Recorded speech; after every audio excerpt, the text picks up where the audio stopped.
Hey guys, welcome to the shop. Today's video we're covering this Shiloh Sharps Model 1874 Hawken Gemmer or Gemmer. I hear it pronounced both ways. I go with Gemmer. I'm an East Coast guy.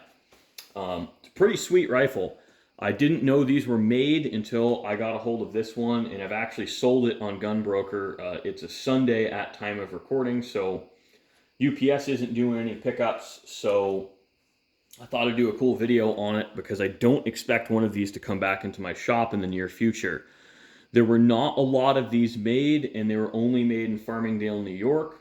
When the company changed hands and moved to Montana, these were discontinued.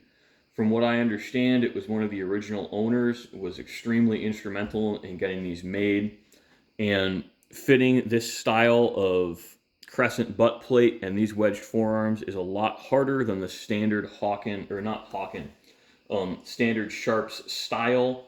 I have a 4570 and a 22 LR for scale, and this is a little sneak peek at a project I'm doing. I'll try to take pictures of the lathe setup. This is a barrel off a Nagant revolver I'm going to thread, put that guy off camera. But yeah, back to this rifle. This is a really cool. So for those of you who don't know, the Sharps Model 1874 was an evolution of the earlier 1859 and 1863 cartridge, or black powder breech loaders. They did not use fixed ammunition, and this does. And for those of you who don't know, who may never have seen these, one of the quirks to this style of action is you really need to put them on half cock.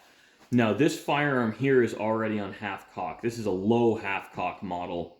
Some of them have half cock way back here. You need to put them on half cock because the firing pin comes in down at an angle and there's no spring to it. This one does have a spring, but when the breech block slides down past the breech face, you can egg the firing pin hole. Actually, I will grab one where it's lightly egged. It's not bad, but it's starting. This breech block, if you see, this is starting to have a little bit of deformation.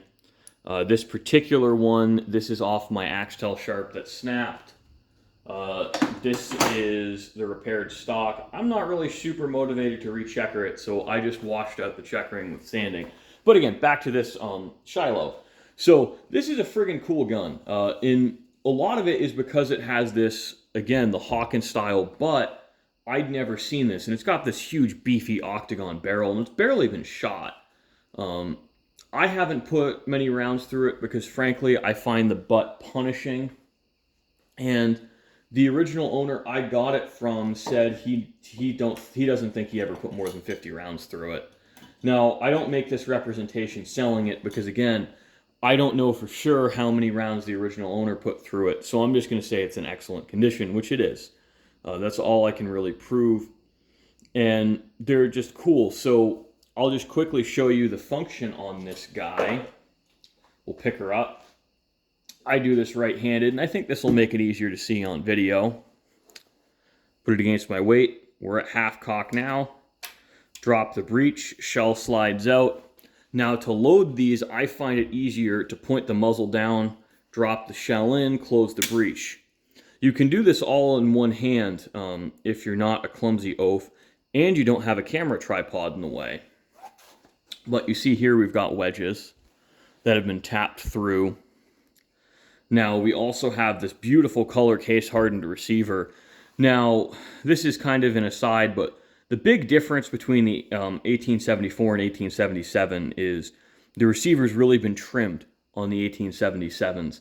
I don't have my other gun apart, but I'll do a separate video just showing you close up on the receiver of that because it'll dovetail in with the stock repair. But this also has set triggers, so I'm going to cock it, and we're not going to drop the hammer. I don't know how bad dry firing is for these, but I don't want to find out. So you pull that rear, you see the front clicks forward, it sets, and bang. Very light trigger, I would say in the 8 to 12 ounce range. And I'm just going to leave this on half cock for the duration of the video. Wait for the click. Okay, we don't have a click today. There it is. the half cock notch on these, in my experience, is not super well defined.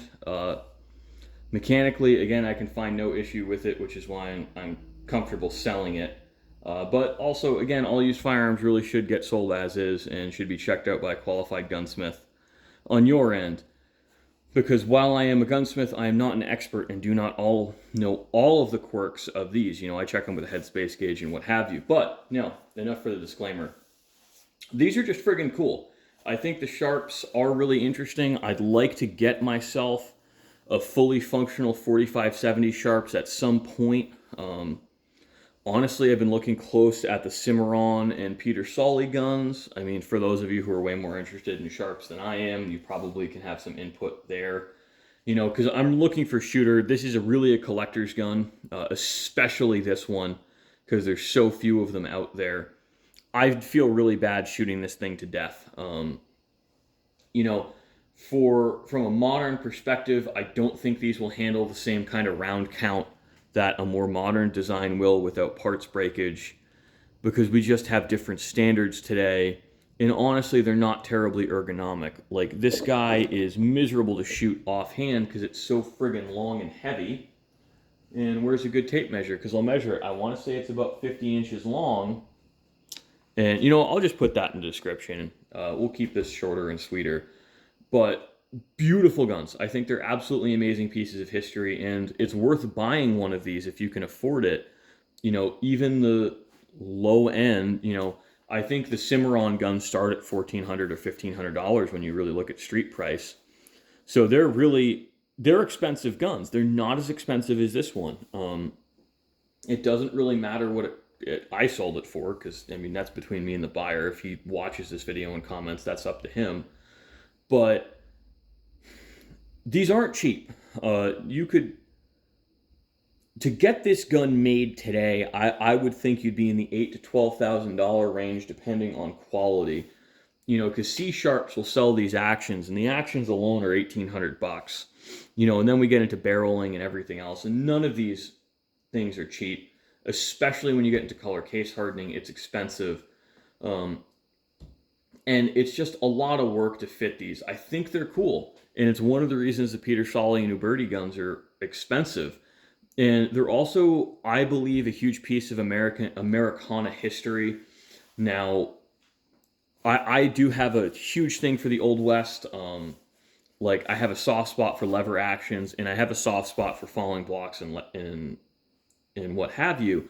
So again, I do want to buy one of these. And I think from the Americana perspective, they're a really interesting collector's piece, because even the cheap Cimarron guns, because you can have a collector's gun. It doesn't need to be rare or expensive to fill that role to you and provide that kind of enjoyment, because sometimes you collect guns because you think they're really friggin' cool.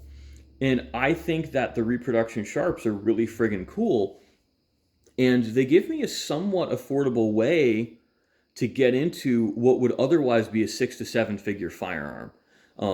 I haven't found any of these original, i.e. 1870s and 1880s Gemmer guns like this trading, but a lot of the original, unmolested sharps guns can be trading in the $100,000 range now.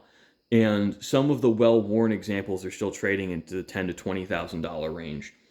So even the Shiloh Sharps guns that really start around $3,000, because they don't include excise tax or shipping in their prices, those are still very affordable compared to an original Sharps rifle. So thanks for watching, guys. I hope you enjoyed, and I hope you got to, learn a couple new things about a relatively rare and collectible firearm.